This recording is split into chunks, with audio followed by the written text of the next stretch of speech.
Hey everybody, thanks so much for joining us today. I hope the content encourages you and helps you build your faith. Now enjoy the message. We're going to start in Hebrews chapter 11. I know we've been talking about the book of Exodus, but the highlight reel of Moses' life is found in Hebrews chapter 11. Speaking of highlights, in high school, I grew up when Facebook didn't even exist when I was in high school. Another thing that did not exist is the iPhone. The iPhone did not exist who remembers days before the iPhone? Who? Come on. Half of you. You others, you have no idea what real life was like before the iPhone. That's crazy. We didn't have DVDs, we had VHS tapes. Who in here has never seen a VCR? Come on, don't lie to us. Let's see your hands. Who in here has never used, there we go, okay. Who in here has never used a VCR? Come on, there's got to be more of you, a few of you. Okay. Who in here has no idea what I'm talking about when I say VHS or VCR or what is going? Who has never seen an episode of Saved by the Bell? What? Sheltered children. Who in here has never seen an episode of Full House? Not the new one. Wow. We just split the church. I don't know if you realize that or not, but we just split the church. The ones who still have VCRs, they're like these little, I don't have no VCR. I don't know what a VCR is. They've never seen Saved by the Bell. I'm out of here, right? So when I was in high school, it was Saved by the Bell every day, all day. It was on after school. They timed it perfectly. And you had to when you were going to make a highlight tape, right? Because I played sports and colleges would request your highlight tape. So it was a really big deal to have Rivals 100 and all this stuff, Instagram, Facebook, and none of it existed. It wasn't even around, right? You couldn't film yourself on a phone and text it to somebody. So we had to make our own highlight tapes. And the way you did that was you got your parents' camcorder and you recorded with that thing, and it actually had like a tape in the side of it, like you popped it open and you set the tape inside there, you closed it and pressed record. It wasn't digital. And so it was recording on this tape, and then you would take that tape and you would put it into a VCR, right? And then you had to get your friend's VCR because nobody had two VCRs. And so you got your friend's VCR and you plugged your friend's VCR into the back of your VCR, and you would play it on one, and then when you came up on the TV that you're watching, when you saw yourself, you pressed record on the other VCR, and you recorded from one VCR to the other VCR, and you recorded segments of yourself, right? And then you would take these segments, and when a college coach asked you for your highlight tape, you sent it, you made a copy, you put it in one VCR, you put it in the other VCR, press play, press record, transfer from one tape to the other, and then you mailed them your highlight tape. Crazy, right? Like, my goodness, the world has come a long way. And so there was this teammate that we had, his name was Chad. Chad had never played an inning of varsity baseball, but it was a really big deal to have a highlight tape. So Chad comes walking up, and Chad's like, hey, guys. He's like, hey, I got my highlight tape. We're like, wait, what? He's like, yeah, I got my highlight tape right here. And we're like, well, what's on it? And he was like, it was a real question. Chad was a great friend of ours. And we were just like, Chad, what'd you put on your highlight tape? He's like, man, I got me in the cage doing this. I got me in the weight room doing this. And I got me here doing this. And I got me running at the football field. I got me running my 60 time. And I got me doing all these things. And we were like, yeah, but Chad, what's the plan with that? And so he would send it off to colleges, and they would send back to him, and they would say, we want to see highlights of your live action. Highlights mean very little when they're not according to live action, when you can't see them in the game, when you can't know what it was like when they were under pressure, when the inning and the opposing team was mounting against them and they were up with 2 outs and there was a runner on second, you were down 1. And what does it look like when you are in the moment? What are the highlights of being in the moment? Hebrews chapter 11 gives us this when it comes to Moses' life. We want to see highlights of Moses in the moment.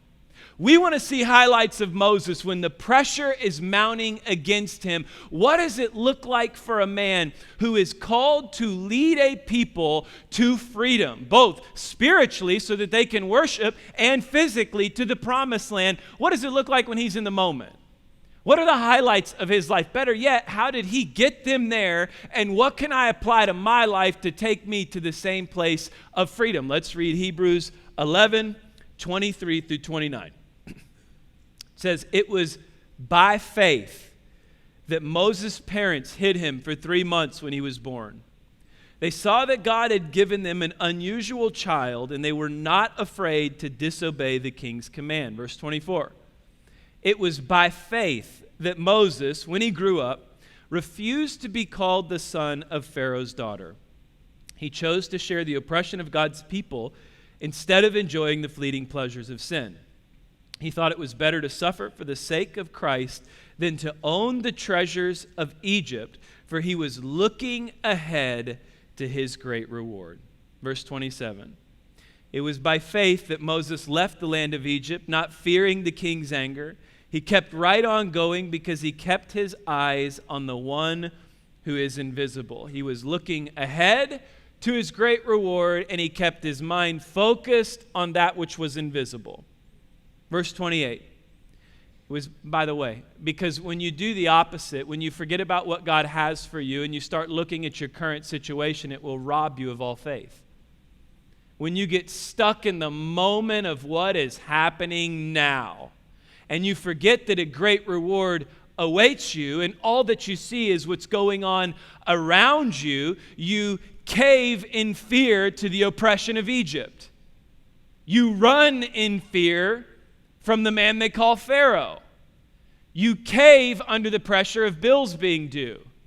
You cave under the pressure of where your marriage is at the moment, or where your attitude and your work life is at the moment, or where your relationships are at the moment, or where your mental health is at the moment. Because if you quit looking towards the great reward and stop focusing on that which is invisible, you start looking at what you have now and you start focusing on what's around you now, and it begins to rob you of the faith it takes to get you to freedom. I'm getting ahead of myself.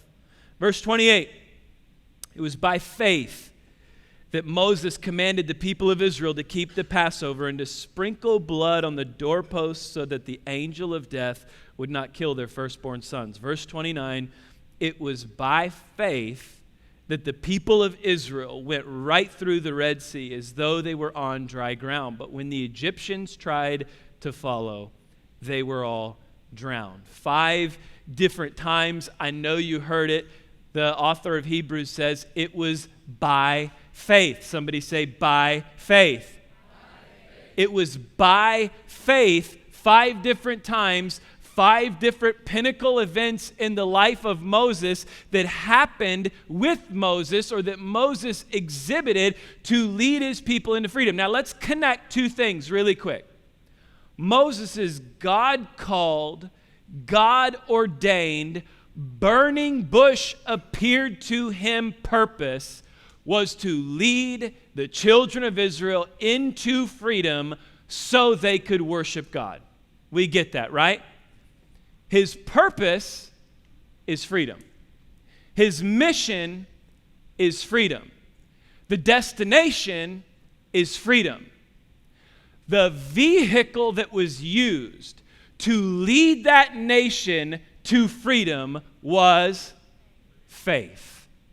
By faith, Moses did this, which led to freedom. Connect these dots. The greatest levels of freedom you are going to experience in your life are going to be by faith. It is by faith that you get to you land in freedom. It is by faith that you overcome and you find freedom. Freedom from addiction, freedom from lust, freedom from lying, freedom from gossip, freedom from oppression, freedom from hurts, freedom from the past, freedom from feeling useless, freedom from negative thoughts. It is by faith.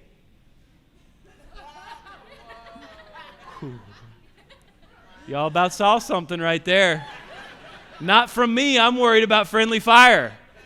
I was like, who is coming up here? Do I need to do anything with this? No, just buy you a new one after? Okay. Got me. That one got me. By faith. By faith. Someone say by faith. By faith, we get to freedom. All right, we better get to work here. Let me read you this Hebrews 11:1, because then if we begin to tell ourselves it is by faith. It was a guitar that fell, by the way. Those of you that are like, what happened? What happened? Guitar fell. I thought it was a person. Thought someone was going to die, and that was it, okay? If it's by faith that we get to freedom, then we have to understand what the definition of faith is. So I'm supposed to have, and by the way, you heard it when it says he focused on his great reward. He kept his eyes on that which was invisible. Hebrews 11:1 says, now faith is confidence in what we hope for and assurance of what we do not see. Did Moses show faith or what? His focus, his confidence was in the great reward that he hasn't seen yet. And his assurance was in that which was invisible. That which what he could not see, but he knew was there. He knew was happening. If we are going to land on the path of freedom, you're in here today and you are saying, I want a greater level of freedom in my life from this or in this area or just in general. I want more freedom to worship Jesus, to follow Jesus. The thing we have to ask ourselves is how much faith are we putting towards that? Because faith is what is going to take us to freedom. 5 different areas, 5 different situations. We're going to go really, really fast, and we're going to cover a lot of scripture. We're going to go through all 5 of these highlights, and we're going to see that how faith created a level of freedom. And hopefully we're going to apply it to ourselves and say, well, I need faith in God's ability in the impossible to have perfect providence to lead me to freedom. I gave you the first point. Here we go. Hebrews 11, verse 23. It says, it was by faith that Moses' parents hid him for 3 months when he was born. They saw that God had given them an unusual child, and they were not afraid to disobey the king's command. What was the king's command? It was Exodus 1, verse 22. Think about this for a second. So Pharaoh is trying to keep the children of Israel under oppression. They're growing, they're multiplying, they're expanding. He's getting nervous. He's thinking they're going to become bigger and stronger than us, and if we don't keep them under oppression, they could rise up and rise against me and overtake us. So his solution to that is kill all the young boys. Exodus 1, verse 22, then Pharaoh gave this order to all his people. Throw every newborn Hebrew boy into the Nile River, but you may let the girls live. We're going to come back to that because we just reading it, we're not getting context here, but we'll come back. Exodus 2, 1 through 10. So the solution, Moses' parents, here's what they do. About this time, a man and a woman from the tribe of Levi got married. The woman became pregnant and gave birth to a son. She saw that he was a special baby and kept him hidden for 3 months. But when she could no longer hide him, she got a basket. Remember, they're in the middle of an infanticide right now. They are killing all the baby boys. She picked up a basket made of papyrus reeds and waterproofed it with tar and pitch. She put the baby in the basket and laid it among the reeds along the bank of the Nile River. Verse 4, the baby's sister then stood at a distance, watching to see what would happen to him. Verse 5, soon Pharaoh's daughter came down to bathe in the river, and her attendants walked along the riverbank. When the princess saw the basket among the reeds, she sent her maid to get it for her. When the princess opened it, she saw the baby. The little boy was crying, and she felt sorry for him. This must be one of the Hebrew children, she said. Verse 7, then the baby's sister approached the princess. Should I go and find one of the Hebrew women to nurse the baby for you? She asked. Yes, "Do," the princess replied. So the girl went and called the baby's mother. "Take this baby and nurse him for me," the princess told the baby's mother. Do you catch what's going on? Moses is born. He is born into a time where Pharaoh's killing all of the children. So his parents say, let's just send him down the river. He goes down the river. He's caught by Pharaoh's daughter, the princess, and she pulls him out. And Moses' sister comes and says, "Do you need someone to nurse that baby?" And they say, "Hey, that's a great idea." And so then she runs and gets her mom, and she says, "Mom, they need someone to nurse baby Moses that we had." And so she goes and she says, "I'd be happy to nurse." And they said, "Not only will you nurse, but the woman," she said, "I will," verse 9, "take this baby and nurse him for me." The princess told the baby's mother, "I will pay you for your help." She's getting paid to nurse her baby. How many nursing moms are like, "Where was this when I was there?" Right? "I will pay you for your help. Nurse your child, I'll pay you." So the woman took her baby home and nursed him. Verse 10, later when the boy was older, his mother brought him back to Pharaoh's daughter, who adopted him as her own son. The princess named him Moses, for she explained, "I lifted him out of the water." Moses means to be drawn out. I took him out of something. I pulled him out of something. Moses' mission becomes drawing the people of Israel to a place of freedom, drawing them out of oppression. Back really quick to Pharaoh's edict to throw all of the babies in the Nile River. Let me give you some facts about the Nile River. The Nile River is the largest river in the world, okay? Its average width is 1.5 miles wide. Its average depth is 25 to 35 feet across the river. It is a rapidly flowing river. In fact, it is on its discharge, whatever it flows out into, I don't know the body of water, but it releases 100,000 feet per cubic feet per second. Okay? 100,000 cubic feet per second this river is releasing. Now, picture this for a minute. Pharaoh says, "I want all the baby boys, I want them taken, and I want them thrown into the river." You have ancient Egyptian hieroglyphics drawn on the side of caves of mothers on their knees reaching with soldiers lunging babies into a river. Imagine the chaos right now. You mothers, you know this one. You imagine someone walking into the birthing center, pulling your baby boy from your arms and marching him to a river and tossing him into a 1.5 mile wide, 100,000 feet per second raging river, never to see him again. You imagine that? The chaos, the fight, the madness. It is absolute pandemonium. Not only that, it is incredible loss. It is tremendous heartbreak. It is crushing. It is devastating. Your friends are losing their children, and then you give birth and you find out you've just had a boy. What do? You hide him. And as you're hiding him, the opposition is rising. The opposition is becoming stronger and stronger. And as that opposition rises, you recognize the fact that you can hide him no longer. They're a door or two away from your front door before they kick it down and they hear a crying baby in your house. So what do? You build this little basket, right? And you set this crying baby in a basket on the largest river in the world that is raging downstream. And you float this baby out there on faith. And you are just saying to yourself, God, in the midst of the most atrocious hurt, the worst I could experience, I'm just doing this. I'm sending him off.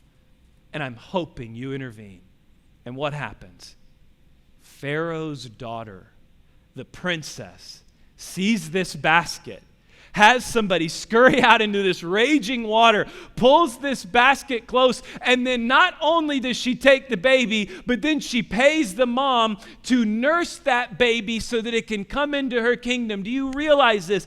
The one thing that Pharaoh did not want to happen, a Jewish boy infiltrating his kingdom, stepping into and rising to power, the one thing, murdering babies trying to make it happen, the one thing he was trying to stop is the one thing God did.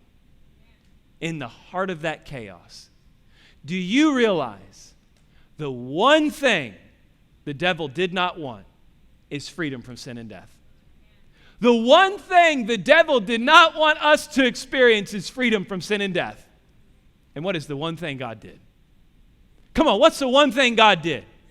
Gave us his son. He gave us freedom from sin, from death, from enslavement. Do you realize that no matter what you are going through right now, the chaos that is surrounding you, the hurt, the screams, the thoughts, the worry, the fear, do you realize that God has the ability to give you exactly what you need right in the center of that broken situation? It is by faith in God's providence that I come to greater levels of freedom. It is by, you can celebrate that a little bit. It is by faith in saying that, God, no matter what is happening to me, if they are tearing children from the hands of crying mothers and they are destroying us as a people, I know you still have the ability to place freedom right in the center of it. I know you have the ability to raise somebody up right in the center of it, right under his nose. He has to be woken up at night and hear the cries of the one thing he didn't want to happen. That happens today when we gather to worship. The enemy has to hear the praises and the celebrations and the exaltation and the glorification of God. The one thing he didn't want to happen, we worship God for because he set us free from sin and death. But you have to have the faith towards it. You have to believe that God can do this. Unfortunately, difficult times, the one thing that they do is they begin to pull that faith away because we lose track of the great reward. We start focusing on what's visible and not what's invisible, and the enemy pulls us down into this situation. We have to stay above the situation. We have to stay with God's providence. We have to believe that in the midst of the most impossible situations, God can place exactly what we need right in the center of it and cultivate it and bring it up and lead us to freedom. We have got to get moving, okay? That is number one. We may have to break this into two. Will you just do a little 10-second praise break while I think about this? Put your hands together, celebrate the Lord.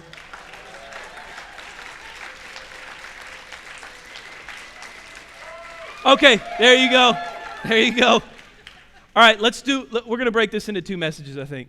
Yeah, I don't want to keep you till lunch. Hebrews 11, 24 through 26. We'll do one, maybe two more, and then we'll go next week back into it, okay? This is just too good. Hebrews 11, 24 through 26. It was by faith that Moses, when he grew up, refused to be called the son of Pharaoh's daughter. That's incredible. You talking about the temptation?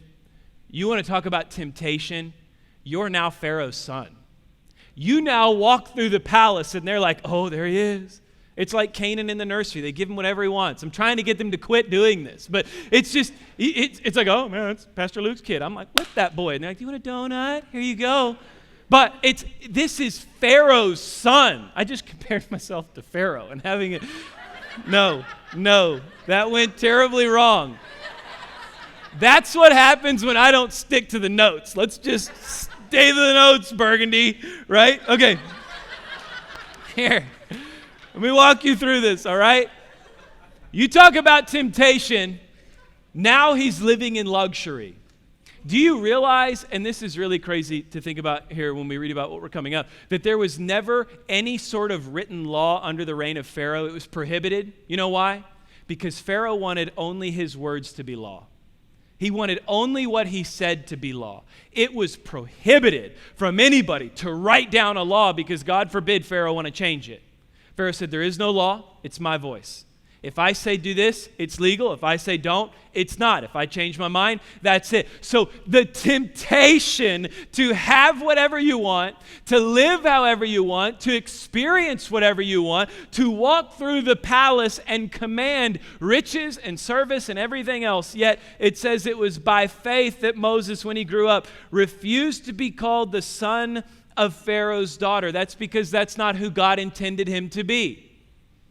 Do you realize whatever is trying to tempt you away from what God wants to do in you can't provide you the satisfaction of being who God has called you to be? So he's sticking with it. He says he chose to share the oppression of God's people instead of enjoying the fleeting pleasures of sin.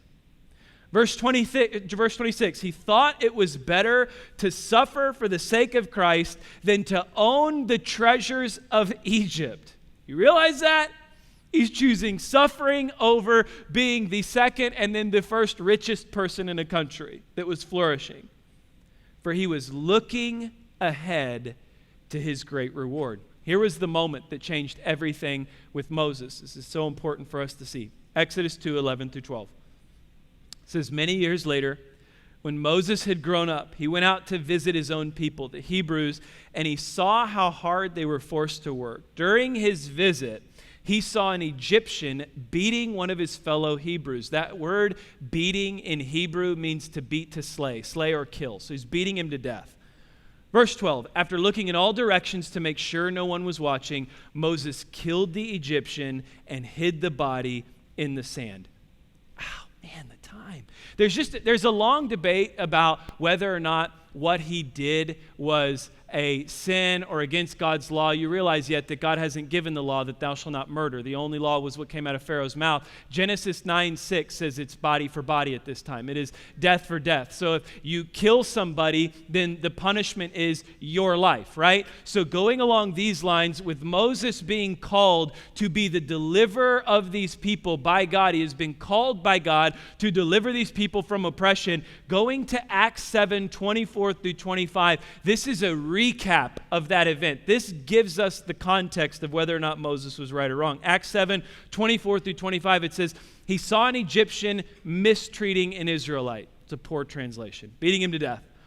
So Moses came to the man's defense and avenged him, killing the Egyptian. Verse 25, Moses assumed his fellow Israelites would realize that God had sent him to rescue them. He was acting as the rescuer of his people, but they didn't. So what happened? Moses kills the Egyptian that is killing one of the Hebrew people. He's making a choice right there that I am no longer Pharaoh's son, but I am going to suffer with my people, and I'm going to protect my people. Exodus 2, verse 15, it says, and sure enough, Pharaoh heard what had happened, and he tried to kill Moses. But Moses fled from Pharaoh and went to live in the land of Midian. The overall principle when looking at this is this. When you are willing to embrace the identity that God has for you, he is able to lead you to a place of greater freedom. When you are consistently waffling between, I'm this person around these people, I'm Pharaoh's son when I'm in the palace, but I'm a Jew when I'm with the Hebrews, right? It is when I am around my wife and kids, I'm this person, but when I'm around the guys after work, I'm this person. When I'm with my husband, I'm with this person, but when me and the girls go out, I am this person. When I'm at church on Sunday morning, I'm this person. But then when I'm with my people on Monday, I'm this person. And when I'm with my people on Tuesday, I'm this person. And what that creates is not a life of freedom. It creates a life of slavery to the people you're around. It's all of a sudden I got to be this to these people, and I got to be this to these people, and I got to act like this to these people, and I got to act like this to these. I had this happen to me 2 weeks ago. I was at the gym. And we were in the gym and we were just shooting around. And there was this guy in there. I call him Hercules and O'Doyle and everything. He's just a big, jacked up guy. And he and I are always back and forth with each other. And after he was shooting, I said, shouldn't you be bench pressing or something? And he said, yeah, man. He said, I should be. He said, especially if that cute blonde's in there. And he went to leave. And one of the guys that was standing next to me was like, oh, yeah, I know who he's talking about right there. In that moment, you realize I have a choice to make. Who am I in this moment? Am I going to be who I am on Sunday? Am I going to be who I am around my family? Better statement, am I going to be who God's called me to be? Or am I going to try to be one of the guys? And so I looked at him and I said, yeah, I know who that is too. She's married. I play basketball with her husband. And you're married too. You need to tighten your mind up. And you know what happened? No, let me tell you what happened. They were like, dude, what's wrong with you? What's your problem? Like, golly, Luke is uptight, right? What is Luke? And I mean, it was like high school all over again. I was like, oh, I don't have a friend. No, you know what I thought? You know what I thought? I'm glad I'm preaching about freedom. But I thought to myself, I'm glad I didn't give in to that moment, because you start giving in to those moments and you compromise your freedom in that moment. And then what happens? You compromise your freedom here, and then you question your freedom here. How could I stand up here and preach about this if I was talking about the cute blonde at the gym with the guys?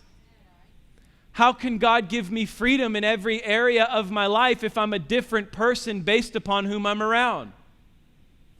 By faith, I am who I am in Christ, and I don't allow being Pharaoh's son to change that.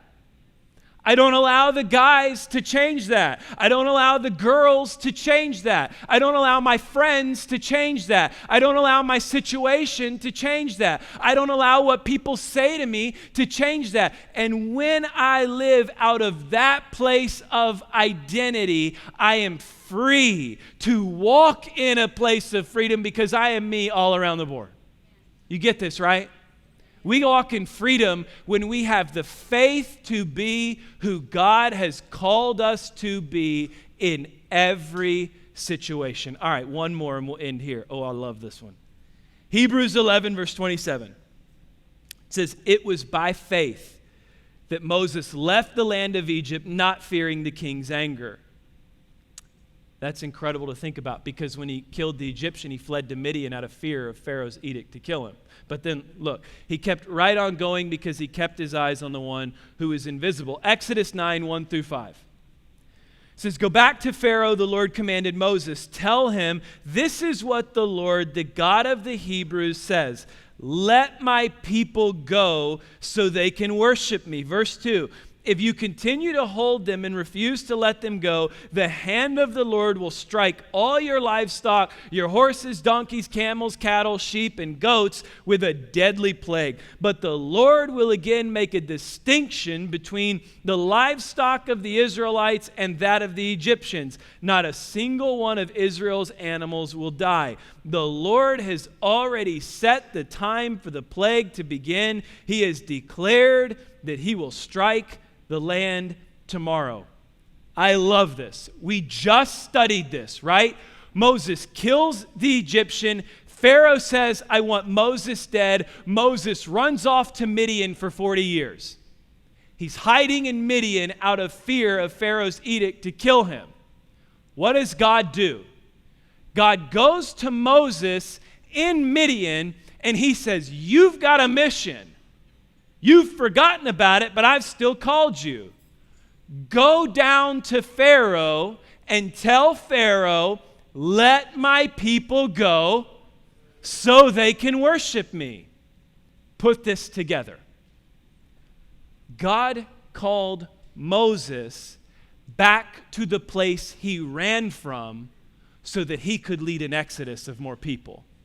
Sometimes God will call you back to Egypt to lead an exodus for more people. Sometimes God will call you back to what you've ran from because you've got a greater ministry in what you're running from than you do hiding in Midian. Sometimes God will call you back to the very place you don't want to be, because he's got something greater he wants to do in you than you think you have hiding in a place like Midian. I was talking to Stephen Wilson. He's the prison campus pastor for Gateway Church. He oversees all of the prison campuses, and we were talking back and forth, and he was telling me when he got saved, he gave his life to Jesus. He had committed a crime. He went back and confessed to the crime, and it landed in prison time. He's like, wow, thanks God, And so he's a super cool guy. So he goes to prison on his own confession after getting saved. Once he's released from prison, his words were what I imagine most are, I want nothing to do with this place. I'll never go back there again. Now he's preaching there every other week. Now he's in prison every week, preaching the gospel, sharing the gospel. Why? Because God brought him back to what he ran from, because he had a greater ministry in it than when he did running from it. Maybe God has set you free from an addiction. And maybe your freedom could be freedom for somebody else. So maybe he's calling you to go back to those who are struggling, to encourage them and lead an exodus with them out of it. Maybe your marriage was absolutely destroyed. Maybe it was wrecked, and maybe God restored your marriage and you have ran from that place of destruction. Maybe God is calling you to go back to that place of Egypt because he's got a greater ministry for you, for those that are going through the same thing than you have right now hiding in Midian. Maybe God wants to use you. Maybe he's calling you back to use you. For me, I absolutely hated, not anymore. I hated prison. I'll tell you why. My dad spent over half my adult life there. And so I had this bitterness in me of my dad spent more time in jail than he did with me in my teenage and adult years. And I was frustrated. I was annoyed. I can remember when I bought my first car, I drove to the jail. I walked in there, handed him my ID, walked through the metal detectors, took my phone and my keys, put it in a locker, waited for an hour, was ushered into a room, sat down in a chair, remember it like it was yesterday, picked up the phone, and my dad sat across from me. And that was one of the first conversations I'd had with my dad in years, because I could drive up there and I hated it. As a kid, I was so bitter about it. I was so frustrated. And there's this weird tension between being frustrated and hating it, but also longing for that blessing of your father and to talk to your dad. So there I was in the midst of it. Fast forward to now, on November 2, we're going to go be a part of a program called Day with Dads. And in 2020, we're taking over a program at the WIN unit called Day with Dads, where we will be bringing kids into the unit to spend a day with their fathers. They're going to play catch with their dads. They're going to shoot baskets with dad. They're going to draw pictures with dad. They're going to take and make frames with dad, and we're going to send them those pictures, and we're going to give them that day. And God has taken me from a place that I ran from and brought me back to it, because he's got greater plans for me to lead an exodus out of it than he does for me to just hide in Midian. Where is God calling you today? What is he calling you to? What is that ministry he has for you? What is that work? And it could be the very place you're running from. You may be a college student and you may be ready to get the heck out of Huntsville when you graduate, and yet God may be calling you right back here to do ministry right here, because he's got a greater work for you right here than he does into the Midian you want to run off to. Where is God calling you? He's calling you to something, and it is by faith, believing that God has a greater work for me right here than wherever I could run off to, that gives me a greater sense of freedom. Everybody, thanks again for joining us. We believe God has something great for your life, and we hope this message encouraged you to take the next step in your faith. Have a great week.